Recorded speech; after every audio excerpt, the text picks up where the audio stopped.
Hello and welcome to my channel. Today we're going to be talking about reincarnation.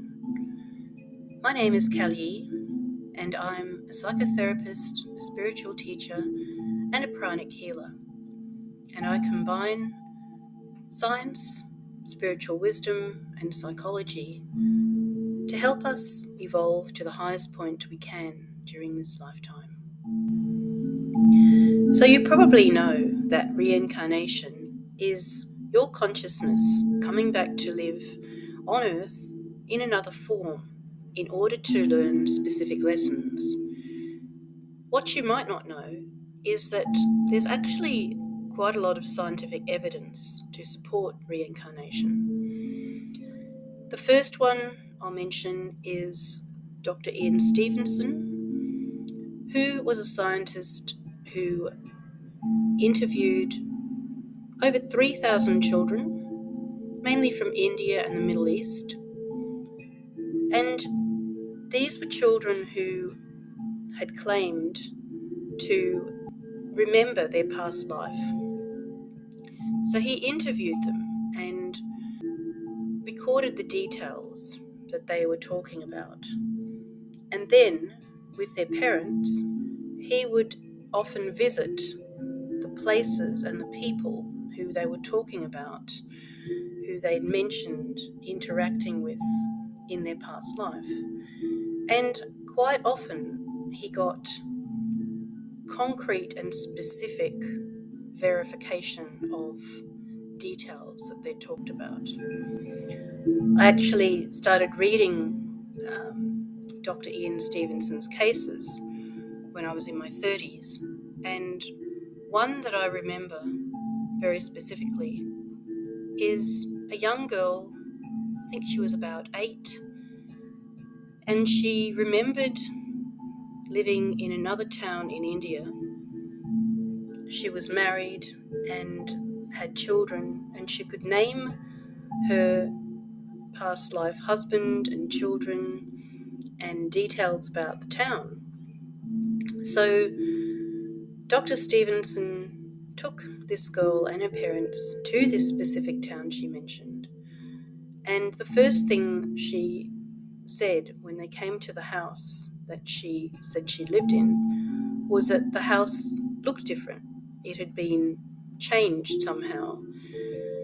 And that was the first detail that was verified, because they'd changed the doorway from the front to the back of the house, or the back to the front. I can't remember which one, but she knew that the way the house used to be structured was different to how it was then, and that was verified. The second thing was the name of the husband who lived there. She was able to talk to him, and it must have been very unsettling for him, because she remembered details of their life and their marriage that only he could know. And he verified this to Dr. Stevenson. Also, she remembered the names of the children, which he verified. So it was a lot of detail that was verified. And as I said, he interviewed over 3,000 children. So it wasn't just one or two. It was hundreds, probably thousands of children whose information was verified. Other examples of scientific evidence supporting reincarnation are two hypnotherapists, Dr. Michael Newton and Dolores Cannon, who is quite well known. So both of these hypnotherapists worked over many decades with many people. And initially, Dr. Newton was extremely skeptical about past lives. He was more interested in changing people's behavioural patterns in a psychological way. Sometimes his patients would ask him to help them remember a past life, and initially he would refuse. because he didn't believe it. But after working with many people and hearing their different accounts of their past lives and seeing similarities with their current life and how it helped them heal, he eventually changed his mind and said that the memories and the connections that came up in therapy couldn't be ignored. Similarly, Dolores Cannon was a hypnotherapist and worked for at least 3 decades with hundreds and hundreds of patients. She was surprised as well when, under hypnosis, patients would start recounting their past lives and also the time between lives, where they could remember why they came back to this earth and why they came back in this particular body. And so all of this information was recorded by these 2 hypnotherapists in a very formal and scientific way.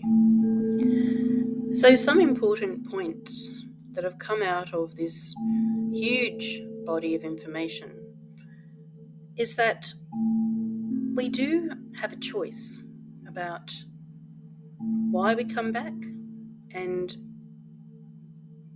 what we want to learn and overcome and address in this lifetime. We are able to review our past lives and formulate some lessons that we may have not done as well as we wanted to in the past life.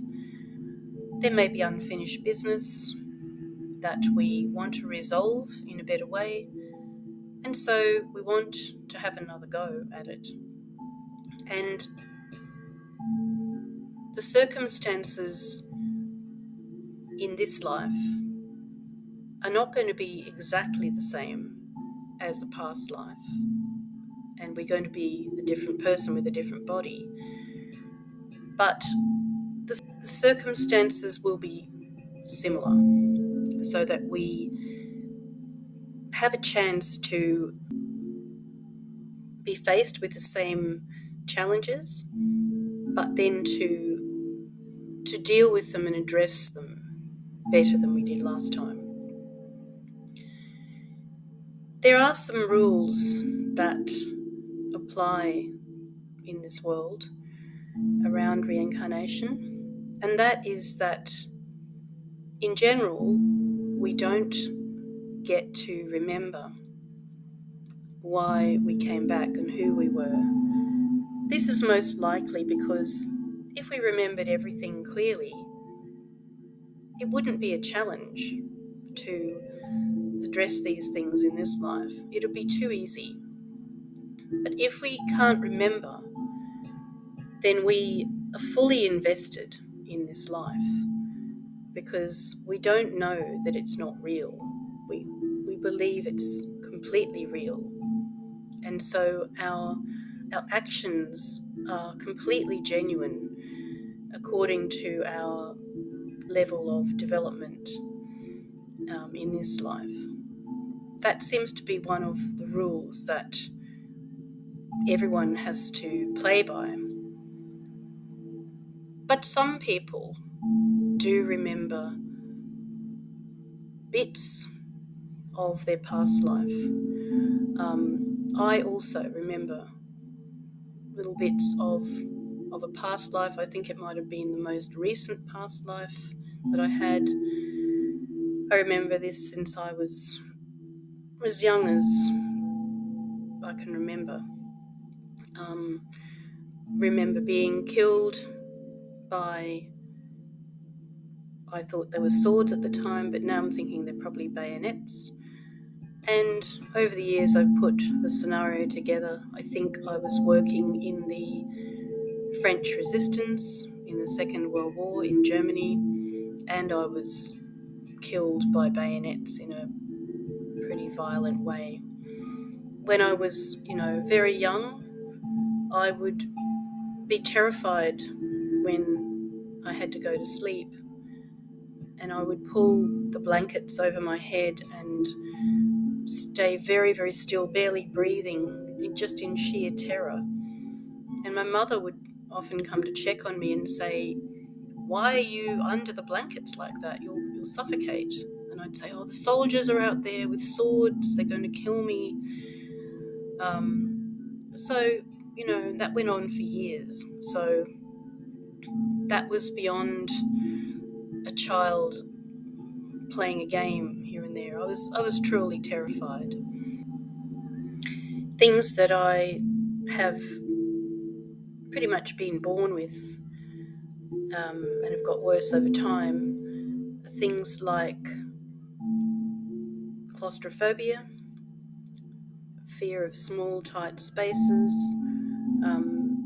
problems with my breathing, and fear of needles and being cut, phobia of those things. Also, I really dislike war, and I refuse to take sides in current wars and conflicts. I just refuse to do it in this life. And I'm pretty sure that a big part of that is having lived a life of fear and sacrifice and then dying in that horrible way. In the pranic healings I do and talking to people's guides and doing past life readings, I've found in these kind of therapies that many people have lessons that they need to learn. They have things that they do that they don't want to do, and they've got no rational reason for doing these things. But then when the past life, for example, is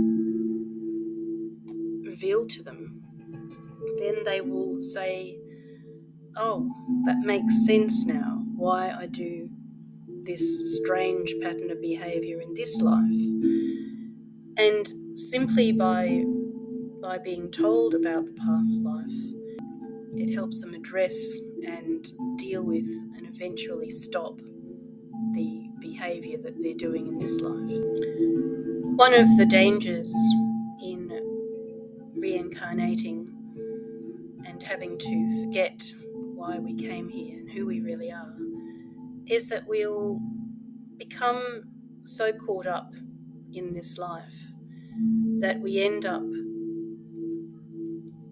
doing more of the things we're trying to heal, creating more karma for ourselves, and maybe getting lost in this life. That is one of the things that it is a risk, even for people who have come back specifically to help humanity at this time. They still have run the risk of forgetting and becoming caught up in the fears and the emotions and the perceived troubles and dangers of this life. When I did psychology, my psychology degree, I read that babies are not born as a tabula rasa, meaning they're not born as a clean slate. They come in with their own personalities, their own likes and dislikes. And so past life reincarnation goes a long way to explaining why that is. You also don't come in with a clean slate as far as your accountabilities. What you've done in your past life, you are still accountable for. We don't get away with anything. As I said in my previous post about karma, we we have to build on our previous past lives. We don't, the slate isn't wiped clean when we're born in this life. But we choose to come back, to be reborn in order to address our specific issues and overcome them. And we do this in order to evolve our energy, raise our level of development, our frequency and vibration. So obviously this is a very important thing to do. And so it's useful to acknowledge that in this life in order to help us do it as well as we can. So many people in society are very quick to say that only things that they can perceive with their five senses, their sight, hearing, touch, taste, smell, are real, and everything else isn't real and doesn't exist. But the amount of information we can actually perceive with our physical senses is around 0.005% of what's really here. Some of these things we already know, such as we know that infrared light exists, yet we can't see it. We know that ultraviolet light exists in light spectrum, and we can't see that. So we do know these things, but I think so many people are frightened of looking at the wider world and what's really here, that they prefer to deny and say, oh, it's all woo-woo. It's not. This is a very rich existence that we're actually living. And the more that we can perceive, the more we'll be able to address these things and to grow and develop. If we say these things don't exist, we're not going to grow and develop with that attitude. So it's time to allow more possibilities. This is part of the waking up in the ascension. And as we do this, our lives will become a greater, richer adventure and experience. So I hope this video has helped you today. Wherever you are in the world, I wish you all the best. Take care.